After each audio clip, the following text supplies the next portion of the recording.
Hello everyone! Welcome to Alex Hub Channel.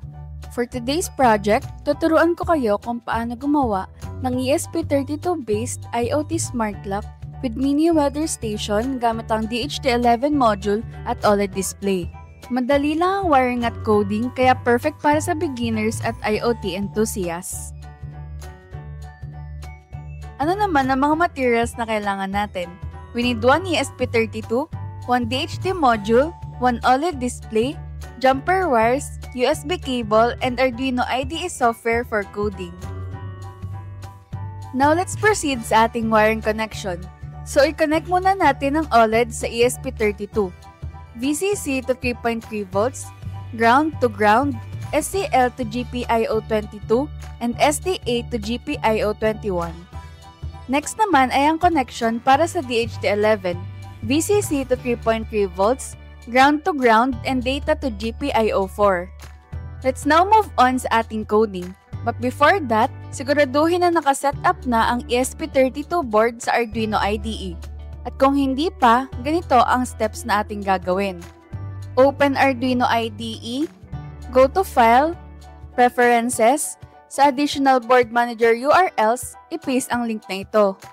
I-click ang OK, go to Tools, Boards, Boards Manager.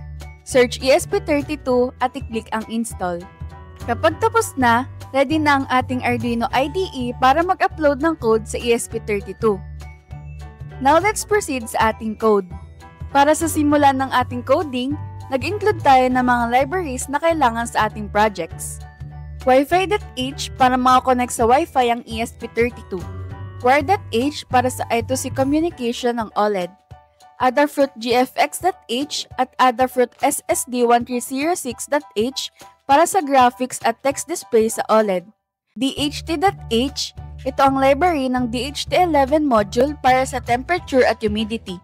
Time.h at ESP-SNTP.h para makuha ang oras galing sa NTP o Network Time Protocol server. Para ma-install ang mga libraries na ito, go to Sketch, Include Library, then Manage Libraries. Sa search bar, i-type ang library name. Unahin natin ang Adafruit SSD1306. Click Install. Do the same for Adafruit GFX library and DHT library sensor. Sunod naman, dinefine natin yung resolution ng OLED display. 128 by 64 pixels ang size nito. Gumamit din tayo ng Adafruit SSD1306 object para i-control yung OLED. Next, i-define naman natin ang settings ng DHT11. DHT pin 4, ibig sabihin, nakakonect yung DHT11 module sa GPIO pin 4 ng ESP32. DHT type, siniset natin na DHT11 ang gamit. Gumawa rin tayo ng DHT object para mamaya madali nang i-read yung temperature at humidity. Para naman sa Wi-Fi credentials, nilagay natin ang SSID at password ng Wi-Fi kung saan tayo ko-connect para sa ating ESP32.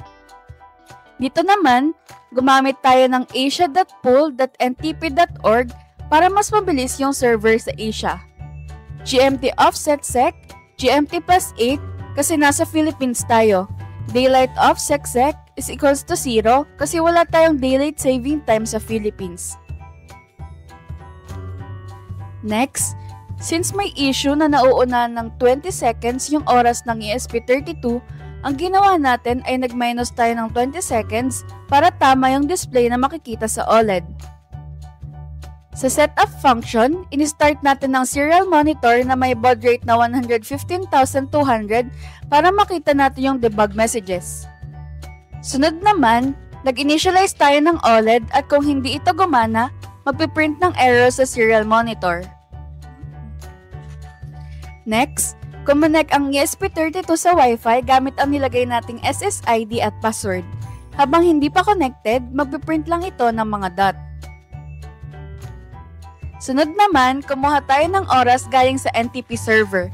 Nakaset ito na mag-autosync every 5 minutes para hindi mag-drift yung oras. Dito naman ang start ng DHT11 sensor para makapagbasa ng temperature at humidity. Kinuha natin yung current time at in-apply natin yung 20-second correction. Sa time info, nakastore dito yung date at time. Sa part na ito, binabasa natin yung temperature at humidity values galing sa THD11. Nakastore sila sa variables na temperature at humidity. Next, para naman sa OLED display, display natin yung date at time sa OLED, pati na rin ang labels ng mga ito. Sa pag-display naman ng DHD11 data, kung may error sa sensor, magdi-display ito ng DHD11 error. Otherwise, makikita natin sa OLED display ang temperature at humidity. Kapag tapos na kayong mag-code, i-upload nyo na ito sa ESP32 receiver nyo. Ngayon na na-upload na natin ang code sa ESP32, i-open natin ang serial monitor. Dapat makikita natin dito ang Wi-Fi connected at time synchronized. Ang mga temperature at humidity readings na binibigay ng DHD11, pati na rin ang real-time clock ay makikita natin sa OLED display. As you can see, gumagalaw yung readings habang nagbabago ang temperature at humidity sa paligid. Ibig sabihin, gumagana ang ating ESP32-based IoT smart clock with mini weather station. Kapag hindi gumana, ito ang mga dapat i-check. Tama ba ang GPIO pins na nilagay sa code? Gumagana ba ang OLED display? Nakakabit ba ng tama ang VCC at ground ng DHD11 at OLED? Isa pang tip, laging buksan ang serial monitor at 115,000 baud rate para makita yung debug logs habang tumatakbo ang project. And that's it! Nakagawa na tayo ng ESP32-based IoT smart clock with mini weather station gamit ang DHD11 at OLED.